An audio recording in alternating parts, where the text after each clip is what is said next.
अस्सलामुअलैकुम। लेक्चर 16 कैफ 6 का स्टार्ट कर दिया जी हमने। कल हमने लेसर की अकाउंटिंग को सीखना शुरू किया था। इसमें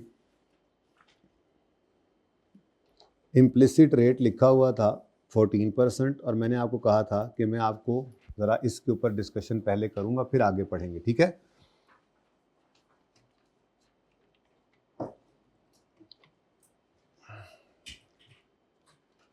कल वाला सवाल आपके सामने होगा। कल वाले सवाल के अंदर एसेट लेसर ने खरीदा कितने का होगा? 28.69 का, ऐसा ही है। और उसके बाद उसमें से फौरी तौर पे 3 रुपये रिसीव भी कर लिए उसने। अभी तो देखिएगा ज़रा, है तो एडवांस का सवाल लेकिन चले या मैं यूँ करता हूँ मिसाल के तौर पर, चलो इसको छोड़ो, ऐसे ही करते हैं इसी सवाल को। एसिड कितने का ख़रीदा लेसर ने? 28.69 का। और साथ ही उसने रिसीव कितने कर लिए? तो इसका मतलब यूँ समझ लो 25.69 रुपये उसकी जेब से निकले। फिर उसने रेंटल कमाए, उसको आया। देखो ना, बेसिकली मैंने पहले केस में क्या किया, अगर एडवांस या डाउन पेमेंट ना होती तो मैं यूं कहता इसकी जेब से 28 रुपये गए, लेकिन साथ ही 3 आ गए ना, तो नेट में फिर इसकी जेब से इस वक्त कितने गए डे 1 पे? 25.69। फिर लेसर ने रिसीव किया था 7.8 एक, फिर 7.8 दूसरा, और फिर 7.8, 3 थे 4 थे, और फिर आखिर में 7.8 भी रिसीव किया। और अब ये क्या है, मैंने कैश फ्लोज प्लॉट किए हैं जो लेसर के टोटल कैश फ्लोज हैं, यानी इसकी जेब से, ये नेट में ये कहानी है कि इसकी जेब से नेट में समझो 25 निकले डे 1 पे, 3 तो उसी वक्त आगे थे ना, और फिर इसने 7.8 7.8 7.8 7.8 करके 4 किराए लिए, और आखिर में 5 रुपये की इसने जीआरवी भी ले ली। अब मैं यहाँ पे निकालूंगा IRR। ये आपको निकालना आपके सिलेबस में है नहीं, हो भी तो आपको इसका फॉर्मूला पता ही है, मिसिंग रेट हो तो वो निकालेंगे इंशाल्लाह, ठीक है। तो ये जनाब IRR कितना आ गया? 14% पूरा आ गया। तो ये है इम्प्लिसिट रेट, छुपा हुआ रेट इन द लीज। कौन कैलकुलेट करता है? लेसर, ठीक है। उसके जहन में एक अपना रिक्वायर्ड रेट ऑफ रिटर्न होता है, जिस बुनियाद पर वो सेटिंग करता है रेंटल्स वगैरह की, ठीक है।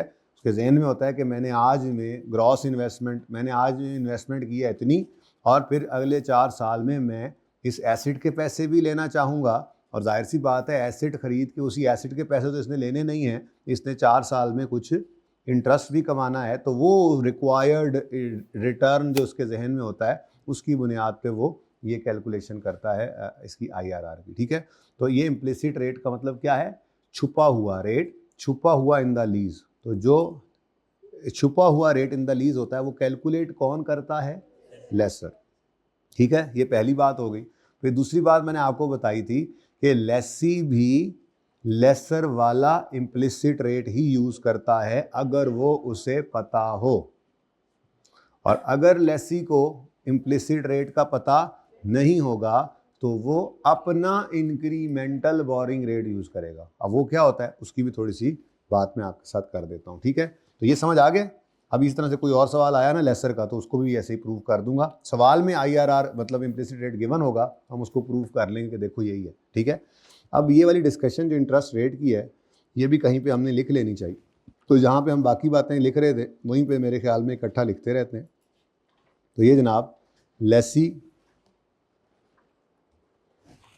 के पॉइंट ऑफ व्यू से हमने बात की थी, एक डेप्रीसिएशन की, दूसरी उसके लीज पेमेंट के फॉर्मूला की, और कुछ मैंने नोट लिखे थे, ठीक है। दूसरी बात मैं आपके साथ जो कर रहा हूँ वो क्या है? यार ये तो ढूंढा ही नहीं हमने, मेरा बटन, हाँ वो पड़ा। अच्छा जी, दूसरी बात इंटरेस्ट रेट की कर लें जी। इंटरेस्ट रेट की डिस्कशन 3 एंगल्स से ये होनी चाहिए। एक है लेसी के पॉइंट ऑफ व्यू से, दूसरी लेसर के, और तीसरी है डीलर मैन्युफैक्चरर लेसर, वो तो अभी हमने पढ़ा ही नहीं, ठीक है। तो लेसी के पॉइंट ऑफ व्यू से बात बाद में करेंगे क्योंकि ये तो बाद में आता है ना। पहले कौन कैलकुलेट करता है रेट?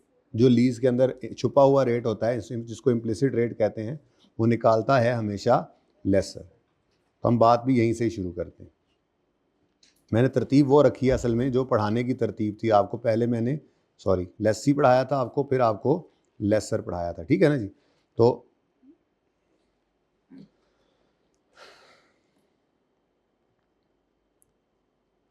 जी अब लेसर, कौन सा लेसर? फिलहाल मैं लेसर बात कर रहा हूं, सिंपल लेसर की।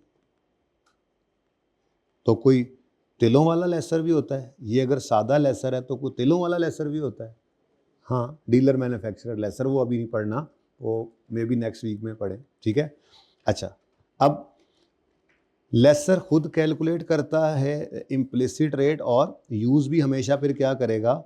Implicit rate. लेसर यूज़ करेगा कौन सा रेट जी अपने सवालों में? अब ये नहीं कहना आपको कि लेसर को पता होगा तो वो यूज़ करेगा, कैलकुलेट ही यही करता है, ठीक है, सही हो गया। अच्छा, अगली बात आती है जी लेसी की। तो लेसी भी यूज़ करता है lessor's implicit rate, uses lessor's, lessor वाला इम्प्लिसिट रेट। लेकिन ये लेसर वाला इम्प्लिसिट रेट सिर्फ तभी यूज कर सकता है if it is known to lessee, ठीक है। और अगर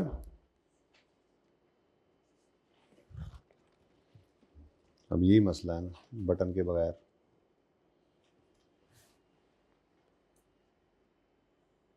अच्छा, और अगर लेसी को ये इम्प्लिसिट रेट पता नहीं होगा तो वो अपना इंक्रीमेंटल बोरोइंग रेट यूज करेगा। But if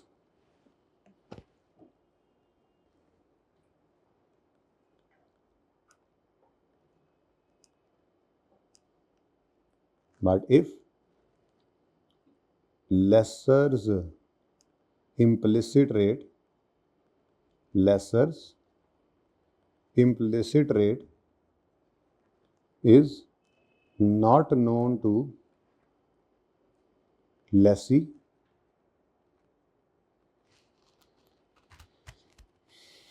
then lessee will use, ये अभी ठीक है आपको आज याद होगी बात, लेकिन ये याद रखनी भी तो है ना, ठीक है, तो एक डिस्कशन है। then lessee will use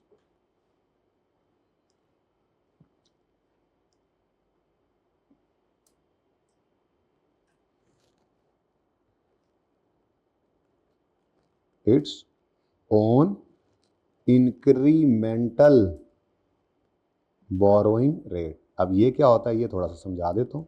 ये इंक्रीमेंटल बोरोइंग रेट किसे कहते हैं? लेसी विल यूज इट्स, पहले लेक्चर वालों समझ आ जाएगी ये रेट कहाँ यूज़ होता है। रेट हमने हर जगह यूज़ करना होता है, तो उसकी डिस्कशन पे अब हम पहुँचे हुए हैं माजरत के साथ। Its own incremental borrowing rate. अब थोड़ी सी बात मैं आपको समझा दूँ, इसका अपना इंक्रीमेंटल बोरोइंग रेट क्या होता है, इसको ज़रा समझते हैं एक छोटी सी एग्जाम्पल से। एक एग्जाम्पल बनाता हूँ मैं समझाने के लिए, सादा सी बात है वैसे।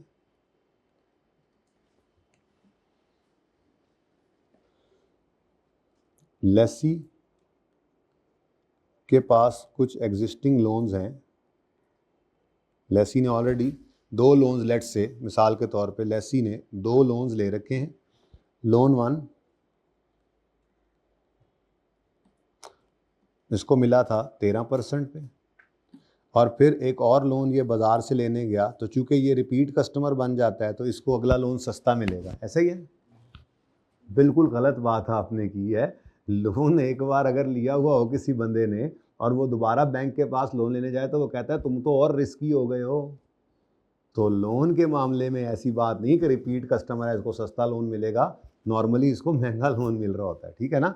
जितने लोन ज़्यादा लेते जाएंगे उतना आप रिस्की होते जाएंगे लेंडर के लिए, और ठीक है। तो मैं मिसाल के तौर पे कह रहा हूँ जी 15% लोन 2 पे इसको इंटरेस्ट मिला था, ठीक है जी। अब ये 2 लोन्स ऑलरेडी इसके पास हैं।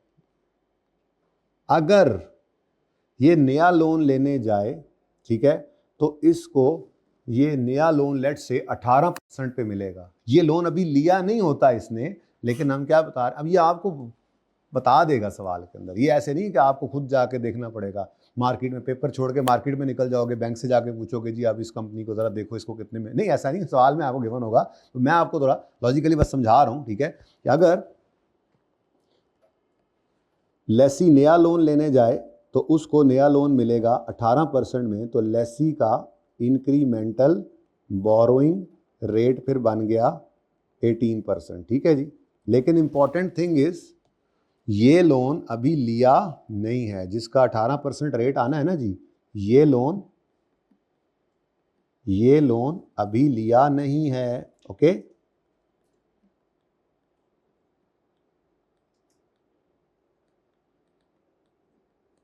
ओके जी, तो ये जनाब थोड़ी सी कहानी। अच्छा, तीसरी जो चीज़ आनी है इस ट्री में, उसकी जगह अभी हम बुक कर लेते हैं, जब आएगी तो फिर उसको लिख लेंगे।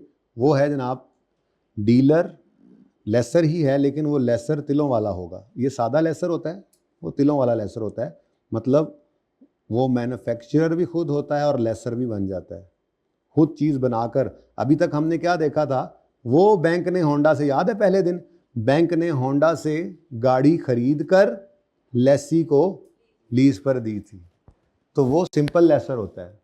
लेकिन हम आगे जाकर देखेंगे मैन्युफैक्चरर जो चीज़ बना रहा है, जैसे होंडा है, या डीलर जो बाहर से इंपोर्ट कर रहा था, जैसे ये गाड़ियाँ इंपोर्ट करते हैं, ये बड़े बड़े शोरूम बने हुए हैं, ठीक है, तो डीलर या मैन्युफैक्चरर जो है वो कहे यार मैंने बैंक को बेचना है और बैंक ने आगे किस्तों में बेच के इंटरेस्ट कमाना है, क्यों ना मैं खुद ही लेसर बन जाऊं, मैं खुद ही किस्तों पे दे देता हूं। तो इस कैटेगरी के सवाल हम करेंगे इंशाल्लाह जब लेसर पक्का हो जाएगा हमारा, ठीक है, मे भी अगले वीक में कर रहे होंगे, ओके, ठीक है ना। वो अभी करना है, जब करेंगे तो यहाँ पे फिर उसका भी रूल मैं लिख लूंगा। तो ये आपका ट्री बन गया। इस ट्री में एक शाख के ऊपर अभी आपने उल्लू नहीं बिठाना, 2 शाखों पे उल्लू बैठे हैं, अंजाम गुलिस्तान पता नहीं क्या होगा। जल्दी से इसको बना लें और फिर बाकी का छोड़ दें, एक जगह छोड़ दिए बस हमने, ठीक है। तो अभी तक हमने क्या पढ़ा, लेसर कैलकुलेट करता है इम्प्लिसिट रेट, और लेसर फिर यूज भी क्या करेगा, इम्प्लिसिट रेट। लेसी भी लेसर वाला इम्प्लिसिट रेट यूज करता है, और अगर उसको इस रेट का पता ना हो तो वो फिर अपना इंक्रीमेंटल बोरिंग रेट यूज करेगा, ठीक है। अब उसका इंक्रीमेंटल बोरिंग रेट सवाल में आपको गिवन होगा। अब ये सिचुएशन तब बनेगी जब क्वेश्चन के अंदर या तो वो इम्प्लिसिट रेट देकर कहेगा ये लेसी को पता नहीं है, तो फिर आप वो रेट यूज नहीं कर सकेंगे, फिर वो आपको कोई दूसरा रेट भी सवाल में देगा। बस पता ये होना चाहिए कि सवाल में इम्प्लिसिट रेट भी पड़ा है, इंक्रीमेंटल बोरिंग रेट भी पड़ा है। लेसी का सवाल कर रहे हैं तो कौन सा रेट उठाएंगे, अगर नोन नहीं है तो फिर इम्प्लिसिट को क्या कर दोगे, इग्नोर, और अगर इम्प्लिसिट का पता है तो उसी को। अब एक ही सवाल दोनों तरह से दे देगा, वो एक ही सवाल देगा, कहेगा लेसी से भी करो, लेसर की किताबों में भी एंट्रीज करो, और साथ ही लिख देगा सवाल में 2 रेट देकर, शायद 3 रेट दे दे, एक मार्केट रेट दे, एक इम्प्लिसिट रेट दे, और एक इंक्रीमेंटल बोरिंग रेट दे लेसी का। अब सिचुएशन डिफरेंट होगी। लेसर का सवाल करते हुए आप कौन सा रेट उठाओगे, ये सादा लेसर में इम्प्लिसिट रेट ही है, ठीक है ना, इम्प्लिसिट रेट उठाओगे, इंक्रीमेंटल बोरिंग रेट भी इग्नोर कर दोगे और मार्केट रेट भी। फिर लेसी की तरफ से सवाल जब करने आओगे, ये अलग अलग होते हैं ना, हर एक की अपनी किताबें होती हैं, तो इंडिपेंडेंटली सवाल सोचेंगे। लेसी की किताबों में जब हम सवाल करने आएंगे तो उसमें सवाल में लिखा होगा इंक्रीमेंटल, ये इम्प्लिसिट रेट जो है वो लेसी को पता नहीं है, तो फिर आप इम्प्लिसिट रेट को इग्नोर करेंगे, मार्केट रेट को भी इग्नोर करेंगे, कौन सा रेट उठाएंगे। अब ये पता होना चाहिए, बस ये डिस्कशन हो रही थी, ठीक है, सही है ना। अभी एक रहता है, वो कौन सा, इंक्रीमेंटल बोरोइंग रेट। चलें जी, वापस आ जाएं जी वहीं पे जहां से हमने कल बात शुरू की थी। पास पेपर कौन सा कर रहे थे, 5 कर रहे थे।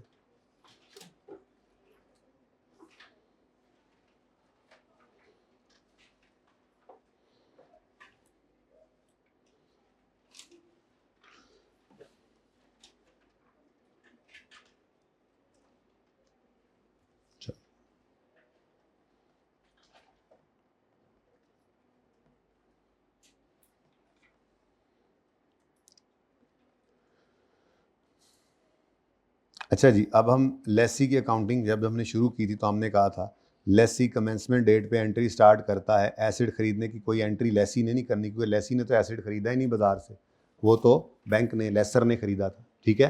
तो लेसी एसिड खरीदने की कोई एंट्री नहीं करता।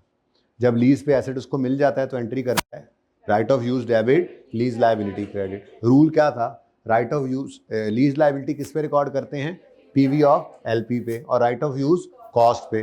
ये सारी बातें बच्चों को पता है, आपको भी इंशाल्लाह पता होंगी, लीज वाले लेक्चर्स लेके बैठना है कल, ठीक है।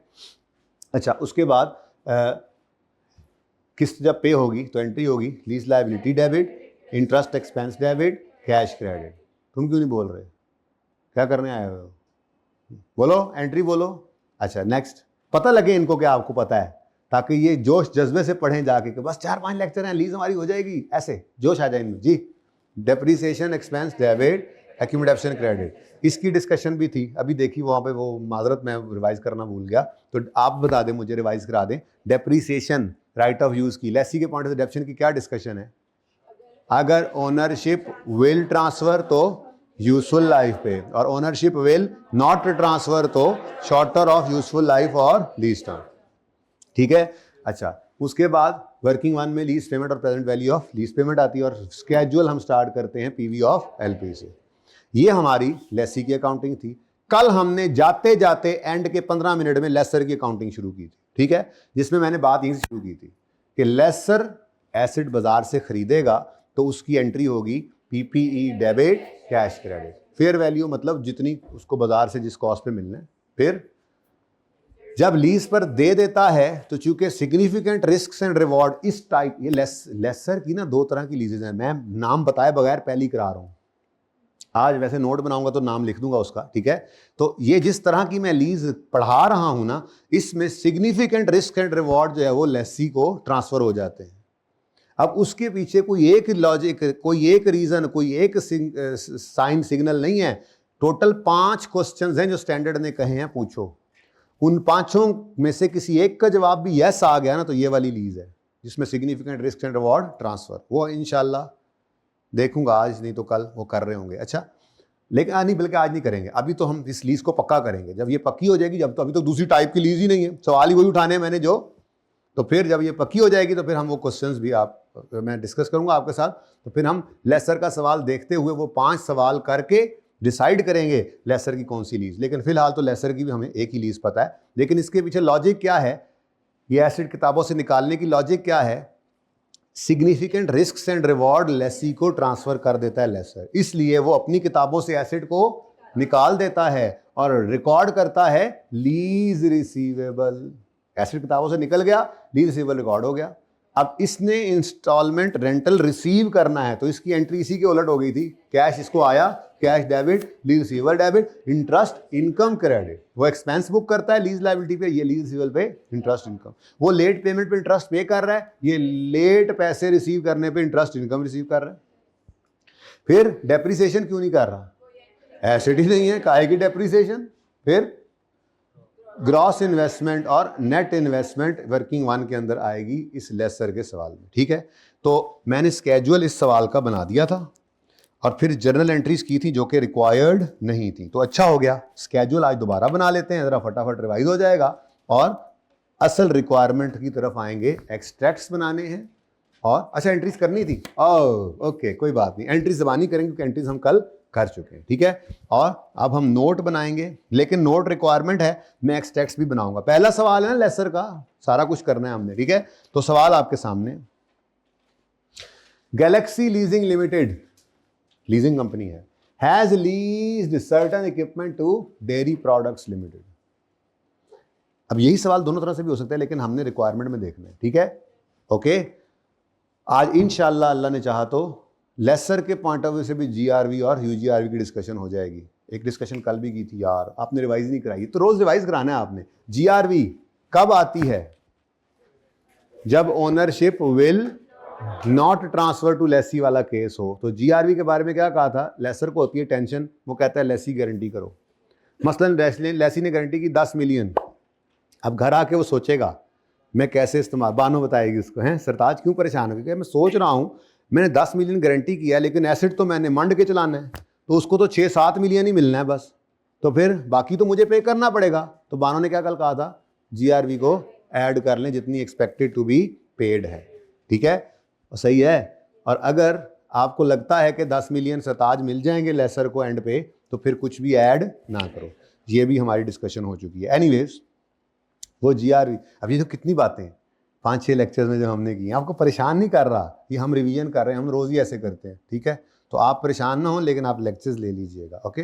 अच्छा, अब ये सवाल है लेसर का। 1 जनवरी 2013 को लीज शुरू हो रही थी। कॉस्ट ऑफ इक्विपमेंट यानी फेयर वैल्यू के साथ भी मैंने जबरदस्ती अज्यूम करके डेट लिख दी थी, क्योंकि मैंने आपको रूल क्या बताया था, ये जो पहली एंट्री है ना लेसर की एसिड खरीदने की, ये आपने सिर्फ तब करनी है पास जब एसिड की डेट ऑफ परचेज सवाल में गिवन हो, वरना तो ये भी हो सकता है पिछले साल खरीदा और इस साल लीज पे दे रहे हो। तो डेट ऑफ परचेज गिवन है तो आपने जर्नल एंट्री करनी है पहली, ठीक है। वो गिवन नहीं थी तो असल सोल्यूशन में इसके किताब के अंदर आपको पहली एंट्री नजर नहीं आएगी, पर मैंने डेट डाल दी थी ताकि पहली एंट्री भी मैं आपको करा सकूं, ठीक है। तो डेट ऑफ परचेज आ गई। फिर amount received on 1 July 13, 3 million की डाउन पेमेंट, यही जो अभी मैंने आपको इम्प्लिसिट रेट करवाया इसी का ही करवाया है, ठीक है। 25-28 का उसने एसेट खरीदा, 3 उसने डाउन पेमेंट ले ली और फिर ये रेंटल लेता रहा। 4 annual instalments payable in arrear on 30 June 7.8 की। Guaranteed residual value on expiry of lease 5। अब मैंने आपको कहा था इस जीआरवी के आने का सबसे पहला गैर सरकारी गैर हतमी नतीजा क्या होता है, ओनरशिप विल नॉट ट्रांसफर वाला केस है। ओनरशिप विल ट्रांसफर में तो जीआरवी का चक्कर ही कौन नहीं होता, ठीक है। तो ओनरशिप विल नॉट ट्रांसफर वाला केस है। अब लेसी के पॉइंट ऑफ व्यू से जीआरवी की डिस्कशन क्या है, जीआरवी की वो ऐड करता है लीज पेमेंट में एक्सपेक्टेड टू बी पेड, लेकिन लेसर के पॉइंट ऑफ व्यू से जीआरवी की क्या डिस्कशन है, एग्रीमेंट वाली लेगा, उसने ये एक्सपेक्टेशन से, उसको क्या पता कि लेसी ने कैसे इस्तेमाल करना है, ठीक है। ये बात याद रहेगी। लेसर अभी यूजीआरवी आई नहीं है, वो शायद आ जाए आज, फिलहाल सिर्फ गारंटीड रेजुअल वैल्यू की बात हो रही है जीआरवी। तो जीआरवी लेसी के पॉइंट ऑफ व्यू से जीआरवी का क्या रूल है, लीज पेमेंट में ऐड करेंगे expected to be paid by lessee वाली अमाउंट बस। लेकिन अगर यही जीआरवी लेसर के सवाल में आ जाएगी तो एग्रीमेंट वाली उठा के एज इट इज लिख लेंगे, ठीक है। फिर हमने टाइमलाइन भी बना ली थी, जो कि मैं नहीं बनवाता होता, स्केड्यूल में बनाते होते हैं। बहरहाल 1 जुलाई 13 को लीज स्टार्ट हो रही है, डाउन पेमेंट 3 मिलियन की आ गई। फिर हर साल के एंड पे 7.8 का रेंटल है और फिर चौथे साल के एंड पे 5 मिलियन की जीआरवी। तो जीआरवी अब रूल पूरा हो गया, वैसे कल ही बता देना चाहिए था, एक जुमला शुरू में बोला था, याद है? नहीं याद, मैं बताता हूँ। लीज टर्मिनेशन पेनल्टी हो जाए, परचेज ऑप्शन की प्राइस हो जाए, या जीआरवी हो जाए, या आजकल में यूजीआरवी जब आएगी, तो ये सब के सब हमेशा लीज टर्म के एंड पे प्लॉट होते हैं, चाहे परचेज ऑप्शन की प्राइस आए, चाहे टर्मिनेशन पेनल्टी आए, चाहे जीआरवी आए। 3 तो हो गए ना, अब 1 बाय 1 आए थे, ठीक है। अच्छा, अब ये 2-3 शक्लें देख के मुझे भी लग रहा है कि पता नहीं मैं क्या कर रहा हूँ, नई क्लास को पढ़ा रहा हूँ। कम से कम ऐसे तो करके बैठा, ऐसे से तो करो, ऐसे से करो, मेरे आगे ऐसे से। हाँ हाँ, समझ आ रही है बिल्कुल। अच्छा जी, ये मार्कर नए तो नहीं रखे आपने भाई? लो जी, अब स्केड्यूल बनाते हैं जी। सबसे पहले लेसर का सवाल है, चेक करो। Prepare accounting entries for the year 30 June 14 in the books of Galaxy leasing Limited. Lessor की किताबों में एंट्रीज करनी है, ठीक है, और फिर नोट बनाना है सिर्फ 30 जून 14 का। लेकिन मैं आपको 30 जून 14 और 15 की एंट्रीज करा चुका हूँ, तो 30 जून 14 और 15 के ही मैं एक्सट्रैक्ट्स भी बनाऊंगा खामखा, और 30 जून 14 और 15 के हम नोट्स भी बनाएंगे, देखें कितने बनते हैं। लेकिन सबसे पहला काम क्या है, वर्किंग 1 और वर्किंग 2। तो वर्किंग 1 जी हाँ, लीज पेमेंट का लफ्ज बदल कर ग्रॉस इन्वेस्टमेंट हो गया, और ग्रॉस इन्वेस्टमेंट का फॉर्मूला होता है, मेरे दिल में आ रही है कि फॉर्मूला आज ना पूरा कर ही दूं, ठीक है।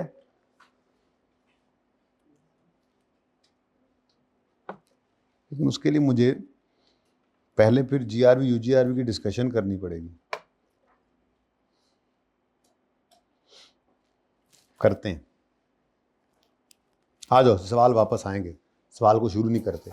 वरना ब्रेक लग जाएगी। ठीक है, चलो जी, नई डिस्कशन आ गई, मुबारक हो मुबारक हो। इंटरेस्ट वाली डिस्कशन हमने नहीं की थी, और एक और नई डिस्कशन आ गई जी, discussion of GRV and UGRV. अब ये लेसर के पॉइंट ऑफ व्यू से बात होने लगी है। ठीक है, लेसर के पॉइंट ऑफ जीआरवी की डिस्कशन तो आपको ऑलरेडी पता है। अब मुझे सवाल ढूंढने दो।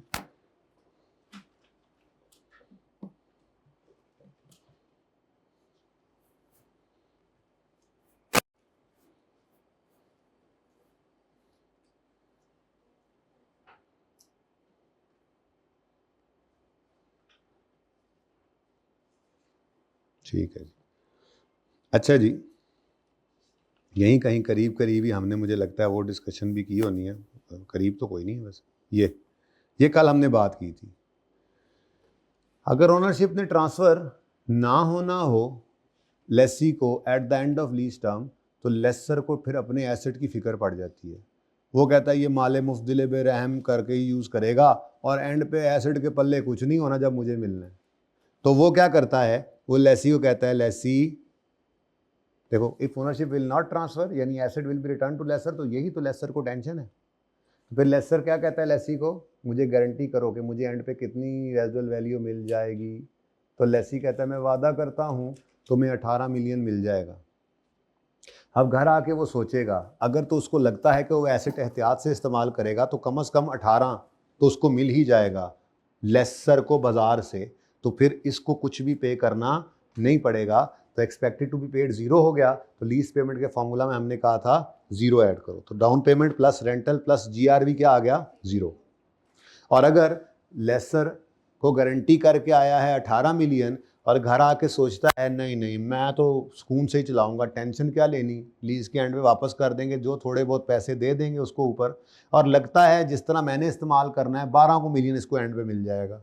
तो इसका मतलब 12 तो उसको बाजार से मिल जाएगा, आपने गारंटी कितना किया हुआ है, फिर गिर गया, आपने गारंटी कितना किया हुआ है 18, तो इसका मतलब ऊपर वाले 6 मिलियन आपको पे करने पड़ेंगे। तो ये expected to be paid by lessee है, तो ये आपके लीज पेमेंट के फॉर्मूला में ऐड हो जाएगा।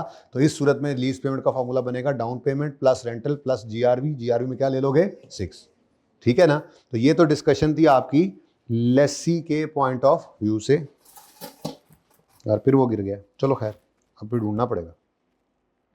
अब मैं बात करने लगा था जी जीआरवी और यूजीआरवी दोनों ही। एक बात ज़हन में रखना, यूजीआरवी होता है अनगारंटीड रेजिडुअल वैल्यू, मतलब इसका लेसी से कोई ताल्लुक वास्ता नहीं होता। ठीक है ना, इसलिए लेसी के सवाल में यूजीआरवी का लफ्ज़ आपको नज़र ही नहीं आया। ठीक है, आ जाओ।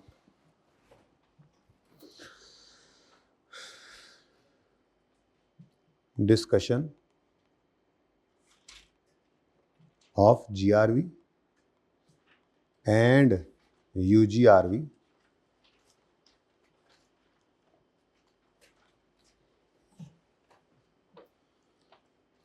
For laser.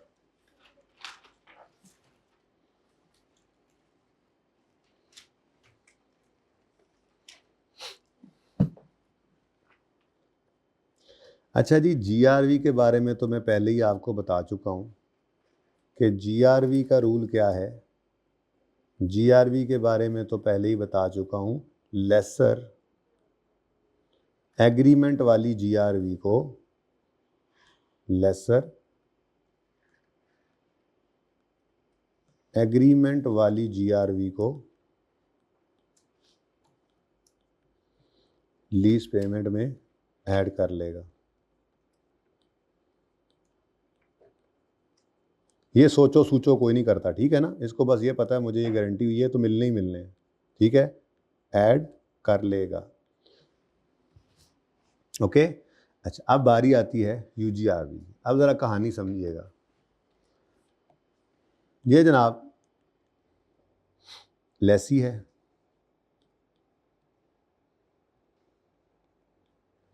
और ये लेसर है, दरमियान में इनके एक टेबल है जिस पर एक एग्रीमेंट पड़ा हुआ है। ये टेबल टॉक अब चल रही है ना, ये इंसेप्शन पे बैठ के जब एग्रीमेंट करते हैं, ठीक है, जिसमें प्रिंसिपल टर्म्स कंडीशंस ऐड जो है वो डिसाइड होती हैं। ये कौन से सफ़े पे था, मैंने सफ़ा नहीं ना बताया था आपको? हाँ, हुण मैनू भी लभना पैना, ये रहा, ये पेज 22 पे आना है, फिर याद रखना, ठीक है, अभी ना हो बट 22 याद रखना।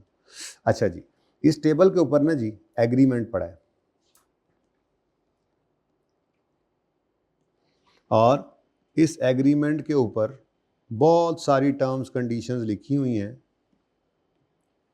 मिन जुमला उनके लिखा हुआ है जी GRV, मसलन 8 मिलियन, और फिर बाकी ऐसे, और फिर यहाँ पे इनके साइन शाइन हुए, ठीक है जी। अब ये एग्रीमेंट वाली GRV लेसर ने अपनी लीज पेमेंट में ऐड करना है, और लेसी ने इस GRV एग्रीमेंट वाली के बारे में सोचो वाला रूल लगाना है। Is it clear? अच्छा, अब ये ना जनाब कोई 9:30 बजे का टाइम है, ठीक है जी, जब ये एग्रीमेंट हुआ है। घड़ी बस जैसी भी है, असल में आजकल ऐसी घड़ियां आपको पता है आ रही हैं, डिज़ाइन डिफरेंट होते हैं ना, ऐसे टेढ़े मेढ़े, तो ये वही वाली घड़ी है, ठीक है, एंटीक किस्म की घड़ी है।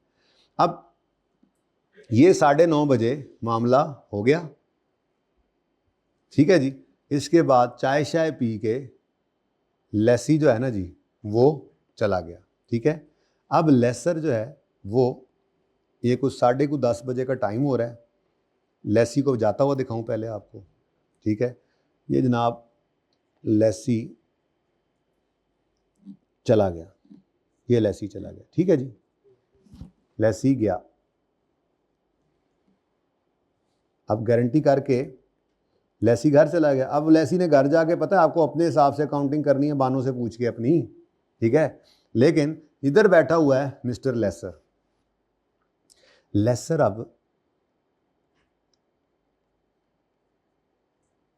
ये भी सोचेगा, ठीक है।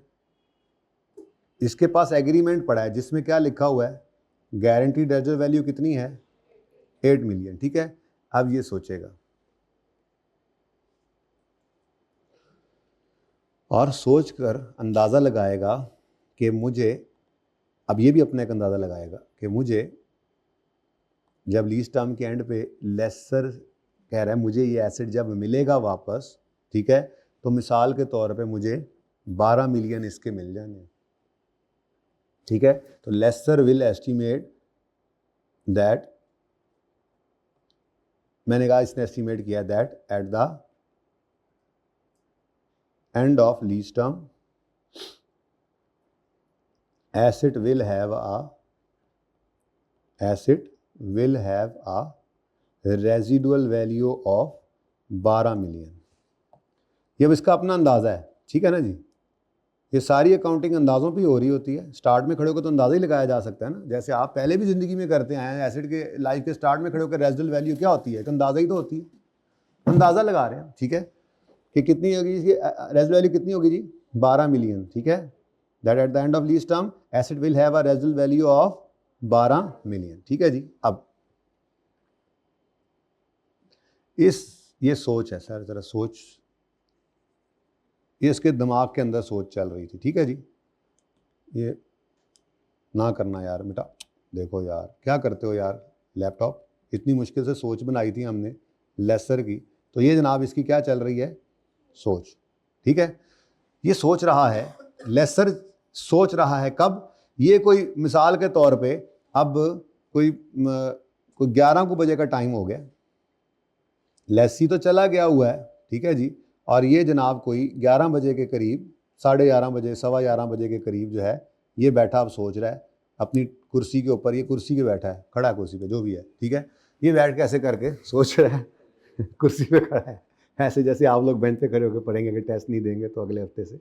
अच्छा, तो कुर्सी पे बैठा है और सोच रहा है यार गारंटी तो वो करके गया 8 मिलियन, लेकिन मुझे लगता है, बंदा भी शरीफ लग रहा था देखने में, सोफिस्टिकेटेड सा आदमी था, सलीमुल फितरत आदमी है, और फिर जो हालात लग रहे हैं इस वक्त महंगाई के, एसेट ने महंगा ही होना है, मुझे लगता है 12 को मिलियन मुझे एंड पे मिल जाएंगे, ठीक है। ये सोच इसकी समझ आ गई है। अब ये इसका अंदाज़ा है। अब इस अंदाजे से ऑनवर्ड्स अकाउंटिंग शुरू कर रहा हूं मैं लेसर की, क्योंकि लेसर ने जीआरबी तो एज इट इज पता है ना एग्रीमेंट वाली ले ली हुई है, ठीक है। अब ये अकाउंटिंग में शुरू कर रहा हूँ, ये डिस्कशन होने लगी है जी, ठीक है। तो सबसे पहली चीज़ रेजिडुअल वैल्यू कहते हैं जो अमाउंट एस्टिमेटेड है एंड पे टोटल मिलेगी बाजार से। तो एस्टिमेटेड रेजिडुअल वैल्यू और fair value at the end of lease term, ठीक है जी। इसको क्या कहते हैं जी? Residual value. Okay, residual value किसे कहते हैं जी? मतलब fair value at the end of lease term, जो एक्सपेक्टेड है कि इसको मिल जाएगी। ओके, अब इसमें से अब ये 12 मिलियन, अब कहानी यूं, ये अकाउंटिंग यूं किया करोगे, ये तरतीब है सवाल की। सवाल में लिखा होगा एग्रीमेंट हुआ है, लेसी गारंटी कर गया 8 मिलियन और अंदाजा है कि एंड पे मिलेंगे 12 मिलियन। अब आपकी अकाउंटिंग का फॉर्मेट भी यही होगा, मैं सवालों में डिस्कस किया करूंगा, मतलब वर्किंग का फॉर्मेट नहीं, आपके डिस्कशन के अंदर हमेशा ही ऐसे लिखूंगा। वो क्या जी? सबसे पहले हम यहां पे लिखेंगे जी रेजिडुअल वैल्यू कितनी है? 12, ठीक है। अब इस 12 मिलियन में से हम कहेंगे जी कितनी गारंटीड है। हाँ, अब ये बात किसकी चल रही है पता है ना? लेसर की। तो लेसर के बारे में आपको क्या बताया हुआ है? ये तो एग्रीमेंट, गारंटीड रेजिडुअल वैल्यू तो कौन सी लेगा हमेशा? तो उसने कहा जी गारंटीड तो है, गारंटीड है कितनी? 8। ये हमेशा याद रखना कौन सी वाली होगी? एग्रीमेंट वाली। इसने सोच नहीं करनी, इसकी एग्रीमेंट वाली गारंटीड रेजिडुअल वैल्यू आ जाएगी, ठीक है। और ये कितनी है जी? 8 मिलियन। तो फिर अनगारंटीड कितना हुआ? अब ये अनगारंटीड का मतलब ये है कि ये बाजार से मिल जाएंगे, ये लेसी ने गारंटी नहीं की है। अनगारंटीड का मतलब क्या है? नॉट गारंटीड बाय लेसी, बस वो अनगारंटीड बन जाता है, ठीक है। तो ये कैसे आएगा? बैलेंसिंग। अंदाजा है कि बाजार से इतने मिल जाएंगे, तो ये 4 मिलियन आ जाएगा अनगारंटीड, ठीक है जी। तो अब मैं तो जरा डेफिनेशन हल्की फुल्की बता देता हूँ, फिर इसका रूल बनाते हैं, ठीक है। तो सबसे पहली चीज़ क्या है जी? Residual value. आसान अल्फाज में आपको डेफिनेशन बता रहा हूँ, ठीक है ना जी, आसान अल्फाज में, ताकि बस आपको याद रह जाए। तो रेजिडुअल वैल्यू क्या होगी जी? रेजिडुअल वैल्यू वो जो टोटल एक्सपेक्टेड अमाउंट है, ठीक है, उसको क्या कहते हैं जी? Residual value is the amount expected to be received at the end of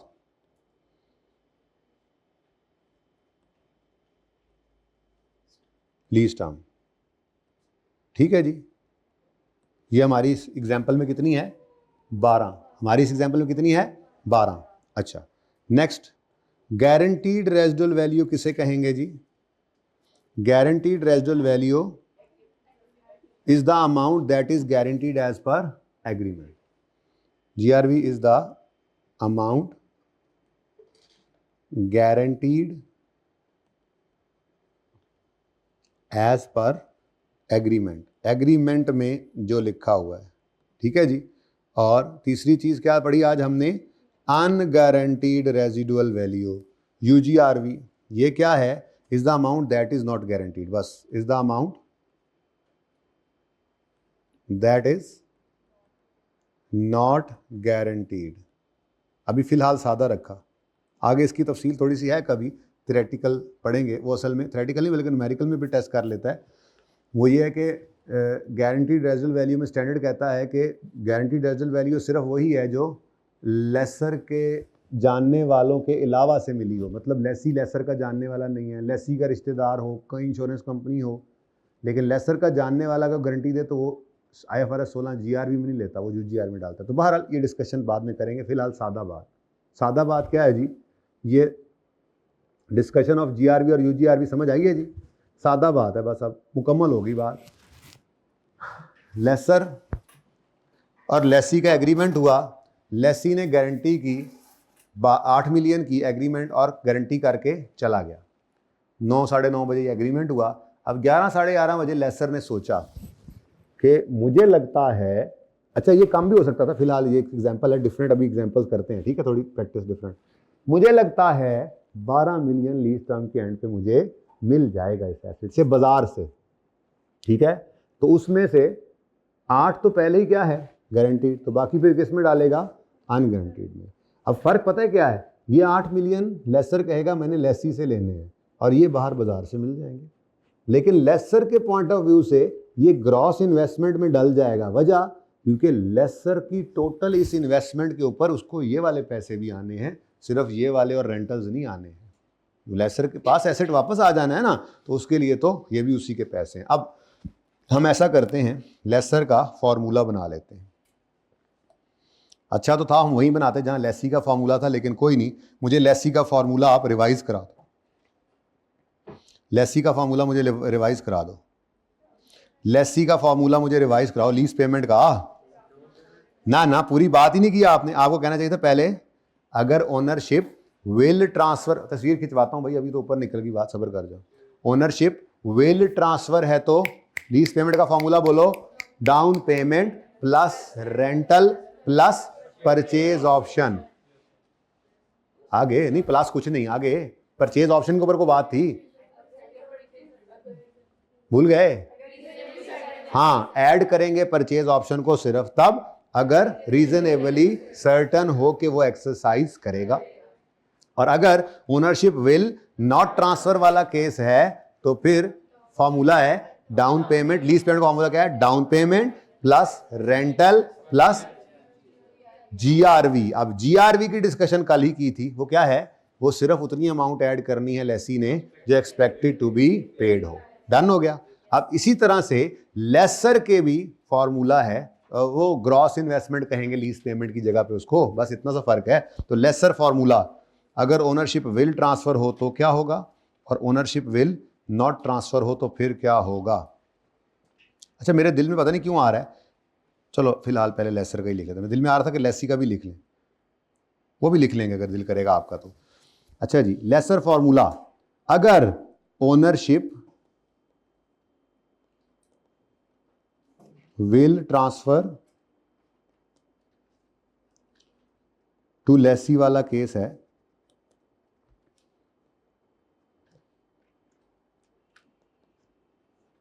eight the end of lease term, अगर ये सिनेरियो है तो बेटा मुझे सिर्फ इतनी सी बात बता दो, अगर ओनरशिप विल ट्रांसफर वाला केस हो तो जीआरवी यूजीआरवी की कहानी चलेगी या नहीं चलेगी, चलेगी ही नहीं। Very good. अगर ओनरशिप ने ही ट्रांसफर ही लेसी को हो जाना है तो फिर केड़ी गारंटी केड़ी अनगारंटी, पहली बात गारंटी भी नहीं लेगा, दूसरी बात ये भी नहीं सोच सकता कि एसेट आएगा तो मुझे 12 मिलेगा जिसमें से 8 इधर से और 4 उधर से, उसको क्या मिलेगा, एसेट तो लेसी के पास चला जाना है।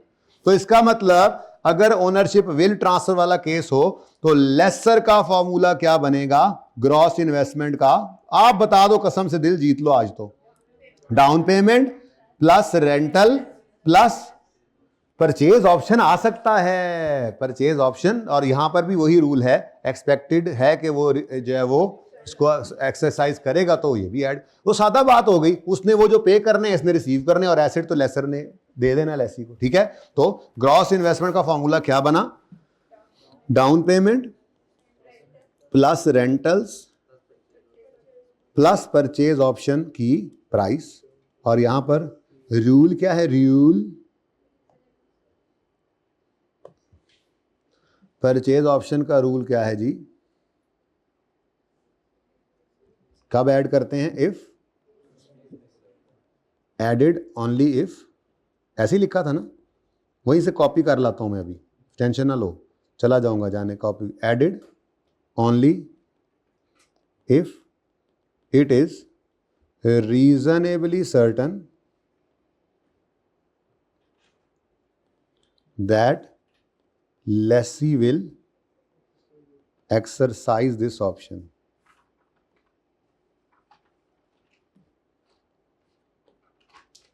इसका मतलब ये हुआ कि लेसर का सवाल हो चाहे लेसी का सवाल हो, अगर ओनरशिप विल ट्रांसफर वाला केस है तो फॉर्मूला सेम है, बस नाम मुख्तलिफ है, बल्कि मैं कर ही लाता हूँ कॉपी, थोड़ा दूर है ज़रा सफ़र, बस अब इधर इसकी डिस्कशन होगी ना, मेरा दिल था कि यहीं पर ही कर लेते, असल तो वहीं पे होता तो बेहतर था।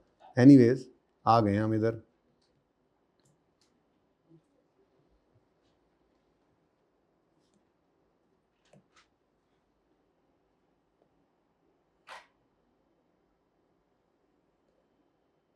कॉपी नहीं कर रहा यार, दोबारा लिख लेते, इससे तो अच्छा था, है ना।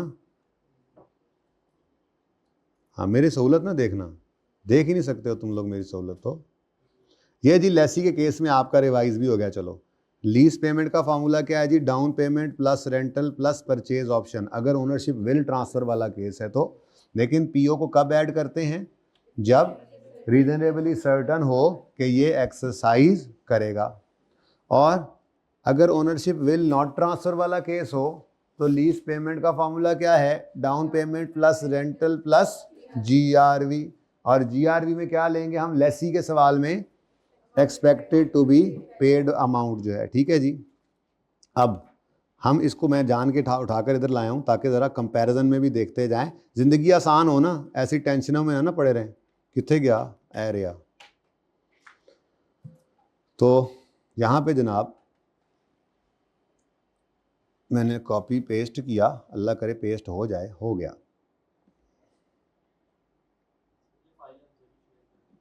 जी, कोशिश करूँगा एंड पे शेयर करने की।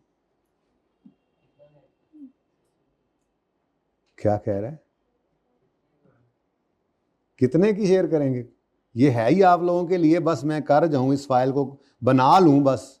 ये अगर हो गया तो ये आपकी ही है फाइल, ये नगमे तुम्हारे लिए हैं, क्लास के सजीले बच्चों जवानों। अच्छा जी, कुछ नहीं हो सकता तुम्हारा। अच्छा जी, ये जनाब लेसी का फार्मूलाज थे, लेसी के फार्मूलाज हमने ऑलरेडी पढ़े हुए थे, ठीक है जी। लेसी के फार्मूलाज, ओनरशिप विल ट्रांसफर तो यानी क्या बहुत हो गई, ओनरशिप विल ट्रांसफर तो down payment plus rental plus purchase. अब मैं वो लिख नहीं रहा ओनरशिप विल ट्रांसफर, वो अब जगह नहीं बची, ठीक है ना। अब फिर ये दोबारा से फिर कॉपी पेस्ट करना पड़ेगा, टाइम ज़ाया होगा, ठीक है। और अगर आपको कि अभी भी टाइम ज़ाया हो रहा है, अभी टाइम ज़ाया नहीं हो रहा, अभी आपका बहुत सारा टाइम बच रहा है बहुत सारे सवालों के अंदर, ठीक है। तो लेसी का फार्मूला, ऊपर हेडिंग वही चल रही है। अगर ओनरशिप विल ट्रांसफर, लेसी का फार्मूला क्या था? Down payment plus rentals plus purchase option की प्राइस। लेकिन क्या अमाउंट लेनी है? जो लेनी ही तब है जब एक्सपेक्टेड हो कि वो एक्सरसाइज करेगा। और अगर लेसर का सवाल आ जाए तो ओनरशिप विल ट्रांसफर के केस में बस लीज पेमेंट को नाम बदल क्या किया था हमने? ग्रॉस इन्वेस्टमेंट का फॉर्मूला भी सेम है, down payment plus rental plus purchase option की प्राइस, अगर रीजनेबली सर्टन हो के वो एक्सरसाइज करेगा। ठीक हो गया। अब आता है मेन प्रॉब्लम, और वो क्या है जी? अगर ओनरशिप विल नॉट ट्रांसफर वाला केस हो ना, तो लेसी के सवाल में तो सिर्फ जीआरवी आई थी, लेकिन लेसर के सवाल में यूजीआरवी भी आ रही है, ठीक है। तो अब इसका फॉर्मूला कैसे बनेगा, यहाँ पे लिख लेते हैं जी। Ownership will not transfer, lessor formula है, अगर ownership will not transfer to lessee at the end of lease term हो तो कोई बात नहीं, आप गलत बता देंगे, पहले बताएं तो सही क्या फॉर्मूला होना चाहिए eight the end of lease term. Down payment उसी तरह से आएगी, रेंटल उसी तरह से आएंगे, परचेज ऑप्शन तो आना नहीं है, जीआरवी आएगा, अगर सवाल में है तो आएगा, और एग्रीमेंट वाला और यूजीआरवी भी आएगा, ठीक है। अब फॉर्मूला बना जी, ग्रॉस इन्वेस्टमेंट का डाउन पेमेंट प्लस, एक minute, down payment plus rentals plus GRV, ठीक है। अब जरा गौर से देखें तो अभी तक निचले और ऊपर वाले फॉर्मूला में क्या फ़र्क है? कोई फ़र्क है जी? नहीं है ना। Down payment plus rental plus GRV, और ये GRV कौन सी लेनी है, लेसर ने एज पर एग्रीमेंट। बहुत ही स्लो हुआ पड़ा यार।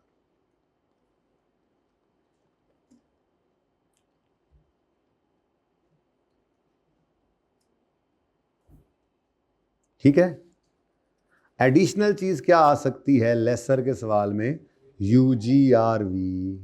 तो ये जो UGRV है ये लेसर की ग्रॉस इन्वेस्टमेंट का हिस्सा तो है, लेकिन इसको आप लीज पेमेंट नहीं कह सकते। ये मैंने क्या कह दिया, लीज पेमेंट इसको नहीं कह सकते। क्यों, ये लेसी से नहीं आना। लीज पेमेंट का मतलब क्या है, वो अमाउंट जो लेसी ने लेसर को पे करनी थी, या लेसर के पॉइंट से देखें तो लेसर ने लेसी से जो रिसीव करनी है वो लीज पेमेंट है।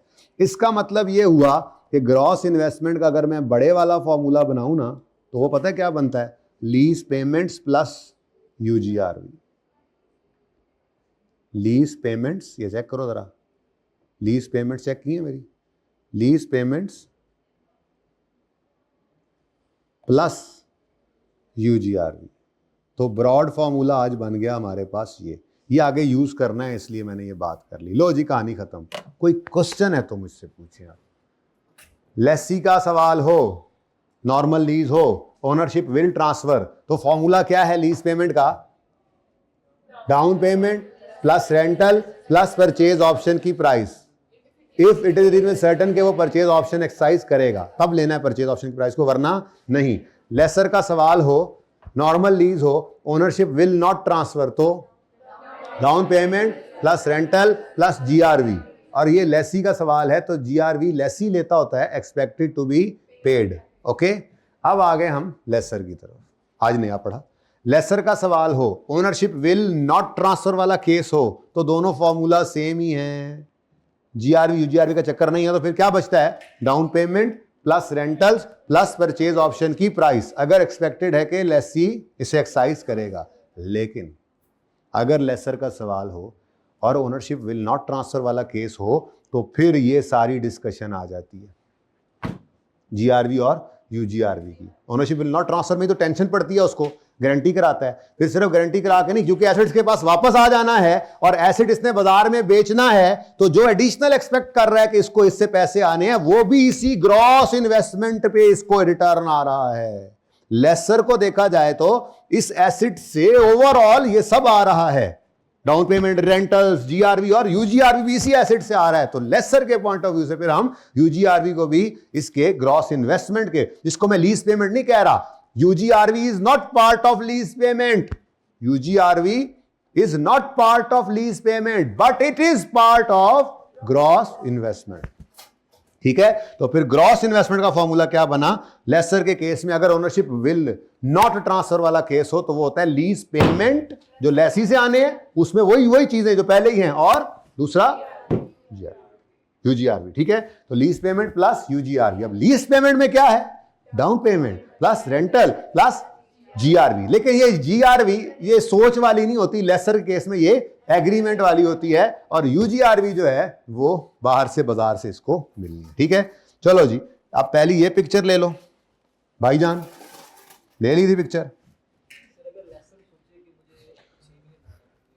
हाँ वो भी सोचते हैं पहले, ये तो समझ आ गया ना। अब ये खबे पासे जो 22 दफा मैंने बोला था ना, उस पर 3-4 सिनेरियोज बने हुए हैं, वही करते हैं आप। ठीक है, पहले इसको देख लें जरा, चलें आगे, दूसरी पिक्चर जल्दी जल्दी खींच लो, हो गई।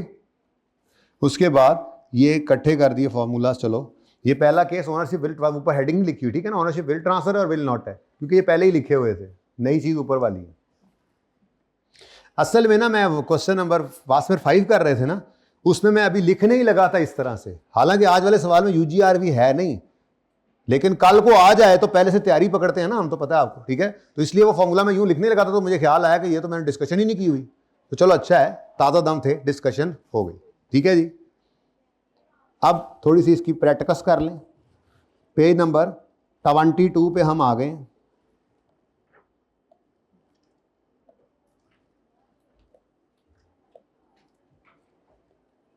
आपने 22 पे ना है, ऐसे आपकी नजर सोल्यूशन पड़ जाएगी। अस्तगफिरुल्लाह अस्तगफिरुल्लाह।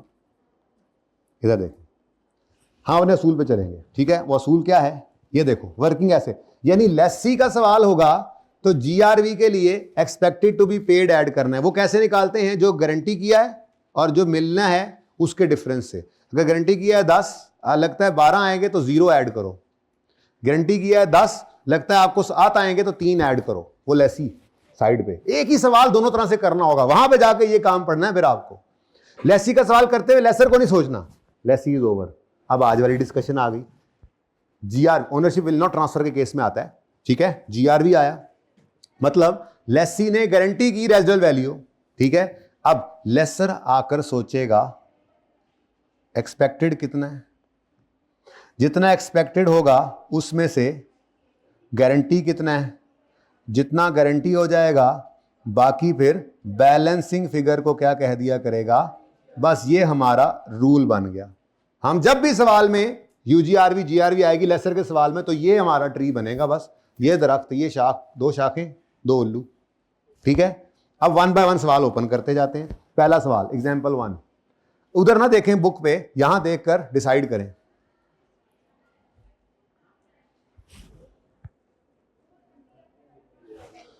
Lesi has guaranteed residual value of 10 million. अब भी देखो ना ये टेबल बन गया, अब इसको हम 1 बाय 1 ऐसे चीजें लिखते जाएंगे इसमें, क्या ख्याल है, ठीक है। गारंटी कितना किया उसने, although lessor expects that machine residual value will be, ये क्या है, ये 15 आ गया। ये कितना अच्छा काम हो गया। अब यही ट्री रहेगा हमारा एंड तक, जब कभी लेसर का सवाल होगा जीआरवी यूजीआरवी आ जाए। अच्छा लेसी के सवाल में यूजीआरवी आ जाए तो, लेसी के सवाल में यूजीआरवी का कोई ताल्लुक वास्ता ही नहीं है, साइड पे करो उसको। अच्छा अब लेसी के सवाल में जीआरवी आ सकता है, लेकिन उसका रूल क्या है जो कल पढ़ा था, एक्सपेक्टेड टू बी पेड लेना है या नहीं लेना, या ले लेनी है फिगर, ठीक है। लेकिन यहां पर डिफरेंट है, यहां पर लेसर क्या करेगा, एग्रीमेंट वाला जीआरवी लेगा और बाकी यूजीआरवी भी आ सकता है। अच्छा अब दूसरे सवाल को करो, ये साथ साथ देखते भी जाओ, ये 10 और 5 हमने भी यही निकाला, ठीक है। यहीं से देखना, बुक पे नहीं देना, बुक पे ना देखो आगे सोल्यूशन पड़ा यार, बुक पे ना देखो आगे सोल्यूशन पड़ा यार, इधर देखो नजर नहीं आ रहा यहां पे, गुस्सा चेक किया, ये पढ़ो।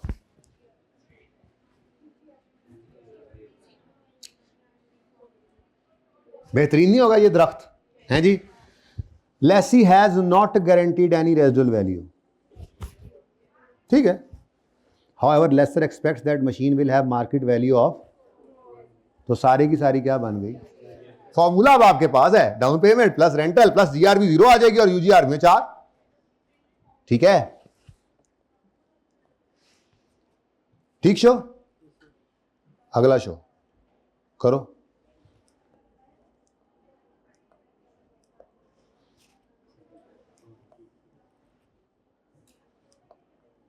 कॉन्सेप्ट वो जो सर चढ़ के बोले आपके, फिर जान छोड़नी है उसकी, ठीक है। अब रिप्लाई तो कई सवालों में होगा, अभी जान नहीं छूटती इससे, तो हर सवाल में ये करना है, ये तो पक्का कर रहे हैं इसको। Lessor has estimated residual value is 30 at the end of lease, however only 20 is guaranteed. तो ये मुख्तलिफ पेपर सवालों से उठाए हुई लाइनें हैं जहां से आपको प्रैक्टिस कराई जा रही है यहाँ पे इकट्ठी करके, ठीक है। हाँ जी 20 10 सही हो गया, क्वाद सीधा हो गया। चलो लें जी अगला one.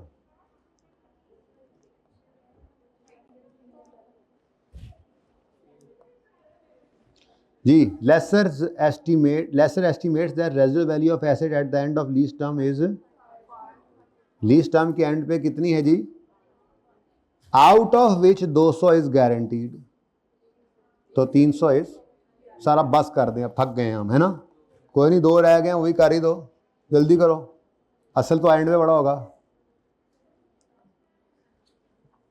Lesi has guaranteed residual value of 10 है, although lessor expects that, sorry lessee has guaranteed residual value of 10, sorry although lessor expects that residual value will be only 7, तो यूजीआरवी कोई नहीं, यानी जो एक्सपेक्टेशन है उससे भी ज्यादा आ रहा है तो बस जीआरवी में ले लेगा ना। अच्छा अब ये ना करना माइनस जीआरवी, ऐसा कुछ नहीं होता, ठीक है। समझ आई है, नहीं है समझ आई, आपको नहीं समझ आई बेटा आपको, हाँ अच्छा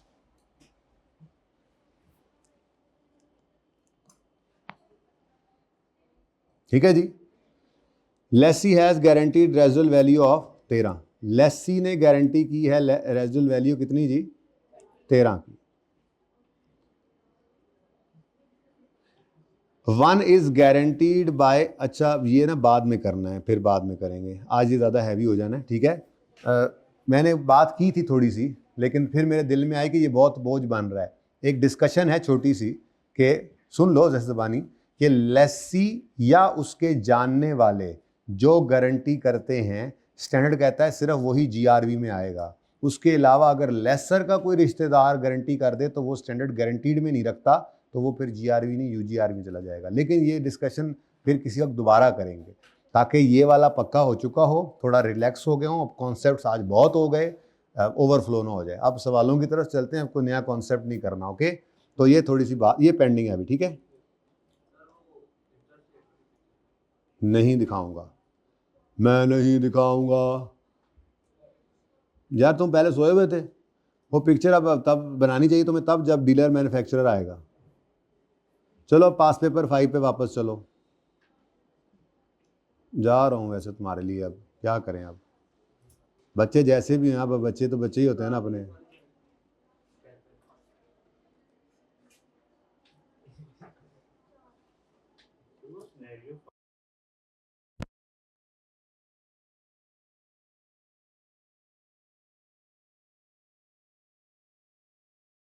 सॉरी जी, आमिर भाई के सेल खत्म हो गए थे। क्या कह रहे थे भाई आप? अभी भी नहीं आवाज़ आ रही?